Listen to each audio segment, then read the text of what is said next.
अच्छा, चींटी जा रही है, क्या कोई हम और आप में से चींटी को देखकर यह बता सकता है कि वो अगले क्षण किस तरफ मुड़ेगी? हाँ, नहीं। पर जो व्यक्ति ये जानता हो कि ये अगले क्षण किस दिशा में मुड़ेगी, कहां जाएगी, क्या खाएगी और कब मरेगी, इसका ज्ञान जिसे है उसी को हम सभी परमात्मा कहते हैं, उसी को हम ईश्वर कहते हैं, उसी को हम राम कहते हैं, उसी को हम कृष्ण कहते हैं, उसी को हम नारायण कहते हैं। वही परमात्मा की व्याख्या है, इसी को परमात्मा तत्व कहते हैं। हाँ,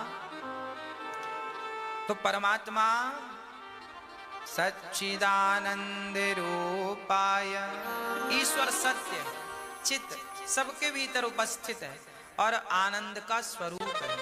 ऐसे भगवान जो विश्व की उत्पत्ति, पालन और संहार करते हैं, जो भगवान हमारे जीवन के समस्त दुखों का नाश करते हैं, ऐसे भगवान को, श्री राधा के सहित श्री कृष्ण को हम नमस्कार करते हैं। सुखदेव भगवान को भी नमस्कार करते हैं। सूत जी महाराज से शौनक आदि ऋषियों ने पूछा, महाराज क्या करें कि हमें भगवत प्राप्ति हो जाए? कहा कि कथा सुनो, कृष्ण प्राप्ति करम शाश्वत साधनम तद्वदाधुना, हमें कृष्ण की प्राप्ति का कोई सरल सा साधन बताइए। अच्छा, जो आप भागवत सुन रहे हैं, ये भागवत जी क्या है? भगवान की प्राप्ति करना हो इस युग में तो आपको क्या करना पड़ेगा? भगवान की प्राप्ति का एक ही साधन है और वह है श्रीमद् भागवत, वह है श्रीमद् भागवत। इसलिए शंकर जी ने वरदान मांगा। क्या वरदान मांगा? बार बार बर मांगहूं, हरस देहो श्रीरंग,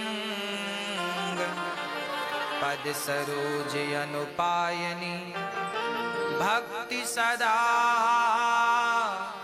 सत्संग। शंकर जी क्या चाहते हैं? शंकर जी क्या चाहते हैं? शंकर जी ने वरदान मांगा रंगनाथ भगवान से, अर्थात भगवान राम से। कहते हैं, हे राम मुझे एक ही वरदान दो, क्या चाहते हो? तो शंकर जी कहते हैं, पद सरोज अनुपायनी, आपके चरणों में प्रीति बनी रहे, भक्ति बनी रहे और सदा सत्संग मुझे प्राप्त होता रहे, यह वरदान शंकर जी चाहते हैं। हमें रोज क्या मिलता रहे? जैसे शरीर को स्वस्थ रखने के लिए भोजन की आवश्यकता होती है, उसी प्रकार मन को स्वस्थ रखने के लिए सत्संग की आवश्यकता होती है। यदि मन को सत्संग नहीं मिलता तो मन भटकता बहुत है। अच्छा, आप मुझे बताइए, आप जब कथा नहीं सुनते थे, आपका मन तब ज्यादा भटकता था या कथा सुनने के बाद ज्यादा भटकता है? बोलो। पहले ये आप कह रहे हैं, हम नहीं। इसका अर्थ क्या है? मन तब तक परेशान करेगा जब तक उसे कथा नहीं मिलेगी। इसलिए अपने मन को यहां वहां ना घुमाकर सीधा अपने मन को सत्संग से जोड़ दीजिए। मन अपने आप वश में हो जाएगा, मन की उथलता पुथलता समाप्त हो जाएगी और मन सीधे भगवान में मिल जाएगा। नहीं तो ये मन एव मनुष्याणाम बंधनम मोक्ष कारणम, गीता में लिखा है कि मन ही बंधन है और मन ही मुक्ति है। ये मन ही बंधन का कारण बनता है और मन ही मोक्ष का कारण बन जाता है। इसलिए मन आप स्थिर करना चाहते हैं, जिन जिनका मन परेशान करता है उनको प्रार्थना है, आप कथा श्रवण करना सीख लीजिए। अपने आप मन आपका कंट्रोल हो जाएगा, मन की सारी अशांति समाप्त हो जाएगी। अच्छा, एक बार यह जो भागवत जी है ना,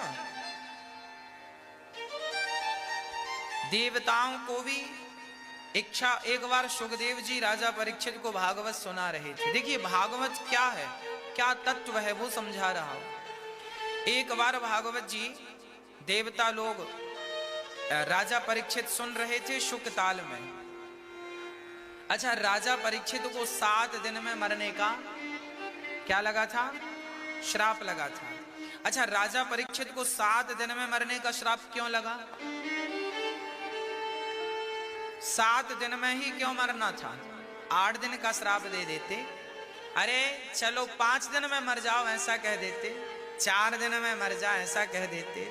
7 दिन का श्राप क्यों लगा? 7 दिन का क्या संबंध है?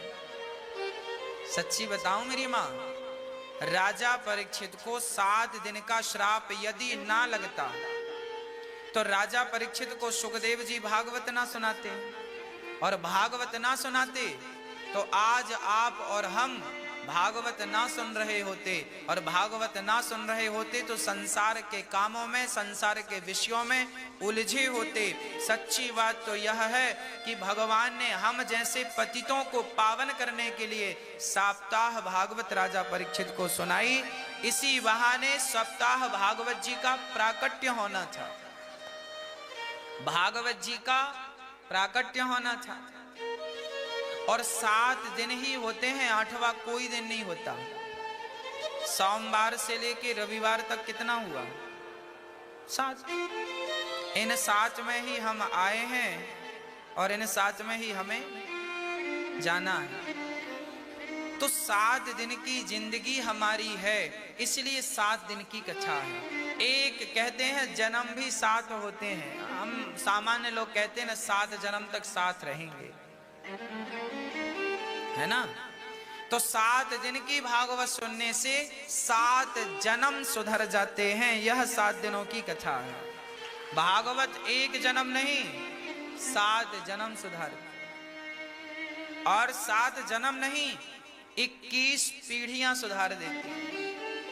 7 पीढ़ी हमारी आने वाली, आपके बेटे के बेटे के बेटे के बेटा, 7 पीढ़ी आपकी, 7 पीढ़ी हमारे पिता की, हमारे पिता के पिता के पिता के पिता के पिता के पिता, 7 दूनी 14, और 7 पीढ़ी हमारी माँ के पिता, मातृ पक्ष के माता के पिता के पिता के पिता के पिता, वो 7, तो 7 दिया 21। भागवत श्रवण करने मात्र से प्राणी 21 पीढ़ी को तार देता है। यह भागवत जी की कृपा है। इसलिए आपको समय ना हो महीने भर का, कोई बात नहीं, 7 दिन का समय तो निकालो, और 7 दिन का समय निकालकर केवल यही कहो कि हे श्रीमन नारायण चरणौ शरणं प्रपद्ये, श्रीमन नारायण चरणौ शरणं प्रपद्ये, श्री कृष्ण शरणं मम, श्री कृष्ण शरणं मम। हे कृष्ण मैं आपकी शरण में हूं। श्री कृष्ण शरणं मम का अर्थ क्या है? हे कृष्ण मैं आपकी, श्री राम शरणम मम, इसका अर्थ क्या हुआ? हे राम मैं आपकी।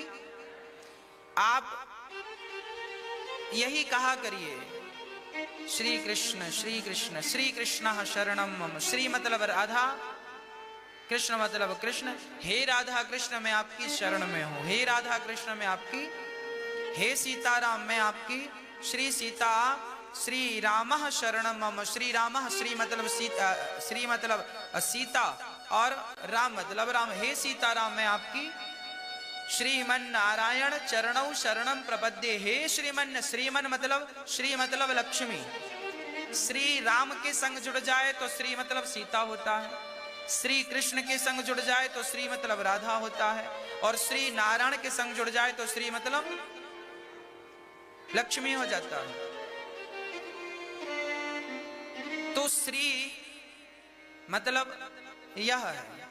तो श्रीमन नारायण चरणौ शरणम प्रपद्ये। हे नाथ, हे नारायण मैं आपके चरणों की शरण ग्रहण करता हूं, मैं आपकी शरणागति ग्रहण करता हूं। यह भाव बना रहे, फिर आपके जीवन में कोई संकट नहीं है, कोई बाधा नहीं है। हम लोगों को देखते हैं, लोग बड़े परेशान रहते हैं। महाराज जी हम बड़े दुखी हैं, महाराज जी हम बड़े परेशान हैं, महाराज जी ये कष्ट है, महाराज ये दुख है, ये दर्द है। मैं आपको बता दूं, संसार का हर दर्द, हर दुख आपका चुटकियों में समाप्त हो सकता है। बस एक बार शरणागति ग्रहण कर लीजिए, एक बार ये कह दीजिए कि हे नारायण मैं आपका हूँ, हे प्रभु मैं आपका हूँ और आपकी शरण ग्रहण करता हूँ या करती हूँ। एक बार ये कह दो, समर्पण कर दो भगवान के चरणों में। शरणागति यही तो है। भगवान प्रभु मैं आपका हूँ, श्रीमन नारायण चरणौ शरणं प्रपद्ये, श्रीमन नारायण चरणौ शरणं प्रपद्ये, श्रीमन नारायण चरणौ शरणं प्रपद्ये। हे नारायण मैं आपकी शरण ग्रहण करता हूँ। एक बार जीव कह दे कि प्रभु मैं आपका हूं, एक बार भगवान की तरफ 2 कदम बढ़ाओ तो सही, ये दुख आपसे 100 कदम दूर हो जाएंगे। पर कब? जब आप एक बार उनके बनकर सच्चे भाव से, हृदय से रो करके, आंखों को गीला करके एक बार भगवान की तरफ बढ़ के कह दें, मैं बोलता हूं कि जैसे दिया जलते ही, जैसे दिया जलते ही अंधकार तुरंत नष्ट हो जाता है, उसी प्रकार भगवान की शरणागति ग्रहण करते ही जीवन के समस्त दुख अपने आप वैसे ही नष्ट हो जाएंगे जैसे अंधकार नष्ट हो गया दीप जलते ही।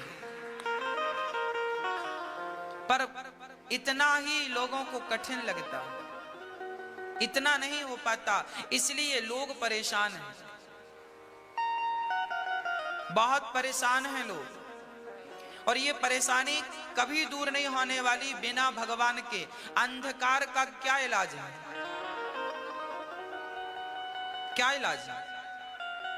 अब अंधकार के लिए हम सोचें कि कोई दवाई डॉक्टर से संपर्क, भाई डॉक्टर साहब ये अंधकार है इसको दूर करिए, वैद्य जी अंधकार बहुत है इसे दूर कीजिए, गुरु जी अंधकार बहुत है दूर कीजिए। अरे भैया एक सीधा सा दिया जला दो, बात खत्म। जैसे अंधकार मिटाने के लिए एक ही उपाय है, सिर्फ दीपक, सिर्फ लाइट, सिर्फ सूर्य की किरण, इसके अतिरिक्त तो कोई इलाज नहीं है। उसी प्रकार जीव मात्र के दुख का एक ही इलाज है, केवल भगवत शरणागति, केवल भगवत शरणागति। मुझे बताओ, रावण ने विभीषण को लात मारा, रावण ने विभीषण को लात मारा और लात मार के जब लंका से निकाला तो विभीषण के जीवन में दुख था कि नहीं? आपका भाई आपको घर से लात मारकर निकाल दे तो ये दुख नहीं है? बोलो, ये दुख है या नहीं? अरे ये दुख है, परंतु विभीषण का दुख तब तक ही दुख रहा जब तक वो राम की शरण में नहीं गए। और जैसे ही राम की शरण में गए तो जो संपत्ति से रावण नहीं दीन दिए दसमाछ, सोई संपत्ति विभीषण नहीं सकुच दीन रघुनाथ। जब भगवत शरणागति हुई तो जिस लंका से निकाले गए थे उसी लंका का राजा बना के राम ने बिठाल दिया। ये देखो, राम की, जो भगवान की शरण में जाता है राम उसे कहां से कहां पहुंचा। विभीषण की औकात क्या थी? निकाला हुआ था घर से, लात मार के निकाला था, दर दर की ठोकर लग रही थी, पर राम की शरणागति जब ग्रहण की तो लंका का राजा बना दिया। इसलिए कहते हैं दर दर की ठोकर खाकर आप समय जाया ना कीजिए, समय व्यर्थ ना गवाइए। जो समय यहाँ वहां आपका व्यर्थ में जा रहा है उस समय को भगवान की शरणागति में लगा दीजिए। प्रभु मैं आपका हूं, आप मेरे हैं, बात खत्म। मत गवाइए समय। सुग्रीव का नाम तो सुना होगा आपने। सुग्रीव भी वैसा ही था जैसा विभीषण था। सुग्रीव का भाई भी लात मार के निकाल दिया। क्या नाम था? बाली। बाली ने इतनी मार लगाई ना सुग्रीव को, नानी याद आ गई। मारा, खूब मारा, और भागे भागे कहां? पर्वत पर रहते हैं, ऋष्यमुख पर्वत पे सुग्रीव रहते हैं और डरते रहते हैं कहीं भैया ना रातों की नींद आती, सपने में बाली मारता है सुग्रीव को। सपना आता है तो चिल्लाते भैया माँ बचाओ। हनुमान जी बोले क्या हुआ? अरे सुग्रीव, अरे हनुमान जी वो सपना आया, बाली मार रहा। सपने में जिसको नींद नहीं आती अर्थात भय लगता था, बाली आ गया, बाली आ गया। अच्छा, राम लक्ष्मण जब आए ना ऋषिमुख पर्वत में, तो सुग्रीव को यही लगा था कि बाली ने किसी को भेजा हमें मारने, इतना डरा हुआ था। सुग्रीव से ज्यादा भयभीत कौन होगा? पर वह सुग्रीव जब राम की शरणागति ग्रहण करता है, उसका सारा भय मिट गया। और वही सुग्रीव जो बाली से डरता था, राम ने बाली से लड़ाया, बाली को मारा और अपने भक्त को राजा बना करके बिठाल दिया। जो शरणागत कहूं जे तजहि हित अनुहित अनुमान, तेनर पावर पापमय तिनहि बिलोकत हान। भगवान कहते हैं सन्मुख हो ही जीव मोहि, जब ही जन्म कोटि अघ नासहि तबहि। भगवान कहते हैं आप कितने भी बड़े पापी क्यों ना हो, मैं बहुत बड़ा पापी हूं, पर जिस दिन भगवत शरणागति ग्रहण कर लूंगा, उसी दिन भगवान मेरे समस्त पापों को भूल कर मुझे अपने हृदय से लगाकर मुझे स्वीकार कर लेंगे। इसलिए आप जितने लोग ये चिल्लाते हो हम दुखी हैं, हम परेशान हैं, एक बार भगवान की तरफ मुंह कर लो। अभी हमने भगवान की तरफ पीठ कर रखी है ना मैया जी, हमने भगवान की तरफ क्या कर रखी है? पीठ कर रखी है। अच्छा, आप सुबह सुबह पश्चिम दिशा की तरफ दौड़ेंगे तो आपकी परछाई आपसे आगे होगी कि पीछे होगी? बोलो, विचार लो फिर बताना।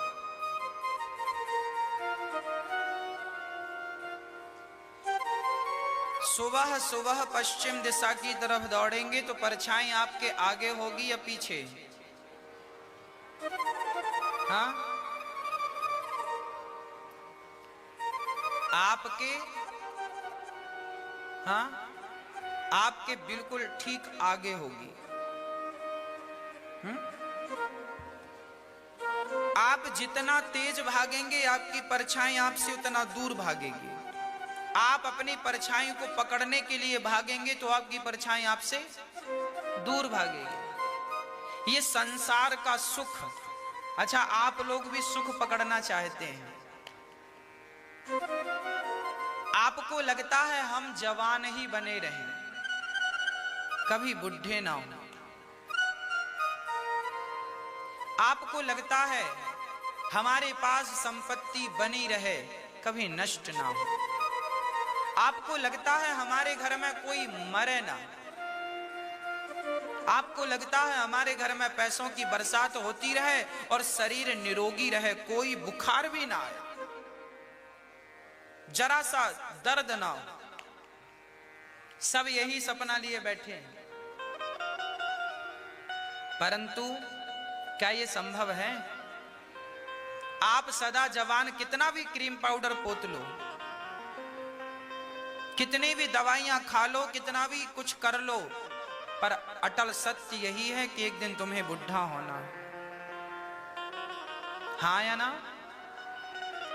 और बुढ़ा होगे, बूढ़े होगे तो अभी सत्य रुका नहीं। आखिरी सत्य यह है कि आज बुढ़े हो, कल मौत भी आएगी और एक दिन तुम्हें अर्थी पर लेटकर शमशान जाकर जलना पड़ेगा। यही सत्य है और आप इसी सत्य से भाग रहे। भैया हमें मरना ना पड़े, गुरुजी मरना ना पड़े। क्या होगा भागने से? कहां जाओगे भाग के? बचा कौन? नाम तो बताओ, कौन बचा?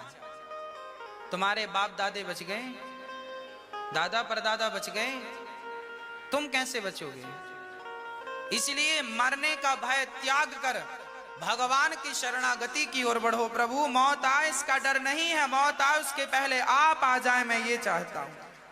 आपका दर्शन हो, आपकी प्राप्ति हो, बस। संसार का सुख परछाई की तरह है, चाहे वो कोई भी सुख हो। संसार का सुख किसकी तरह है? किसकी तरह है? परछाई की तरह सवेरे पश्चिम दिशा की तरफ भागोगे तो परछाई सामने होंगी, सुख के पीछे भागोगे तो सुख आपसे 10 कदम आगे खड़ा होगा। आपको लगेगा चलो चलो चलो वो सुख है, सुख है। शादी नहीं हुई, लगा शादी कर लें सुख मिलेगा, दौड़े दौड़े गए शादी करने, बारात लेके, भैया तुम भी बारात में आना, तुम भी आना, कहाँ जा रहे हो, शादी, सुख मिलेगा शादी से। ओ 150 बार आओ आओ आओ आओ, और गाड़ी में बिठाया, गाड़ी स्टार्ट कर, चलो चलो चलो जल्दी चलो, लेट हो रहे हैं, चलो चलो चलो चलो, कहाँ जा रहे हो, सुख लेने जा रहे हैं। कहाँ से सुख मिलेगा, पत्नी से सुख मिलेगा, लेने गए लेने गए गए मंडप के नीचे, जल्दी जल्दी घूमा, चलो भाई जल्दी जल्दी करो। और फिर वहां पिता के पास सूचना, भाई जल्दी करो, लड़की को विदा करो, जल्दी जाना है। सुख की चाहत है उसे, सुख कम मिलेगा, सुख कम मिलेगा। ले आया बारातियों के संग, भाग रहा ना, किसके पीछे भाग रहा है, बोलो, सुख के पीछे तो भागा था। कोई घोड़ी पे चढ़ा है, कोई घोड़े पे चढ़ा है, कोई रथ पे चढ़ा है, कोई कहां भाग रहे हैं, सुख के पीछे। शादी हो गई, दुल्हन आ गई, अब फिर भाग रहे हैं, कहां जा रहे हो, अरे मंदिर जा रहे हैं, वो फलाने मंदिर में जाते हैं तो बच्चा मिलता है, फिर भाग रहे हैं। हे भगवान बेटा नहीं हो रहा, बेटा हो जाए, हे भगवान बेटा।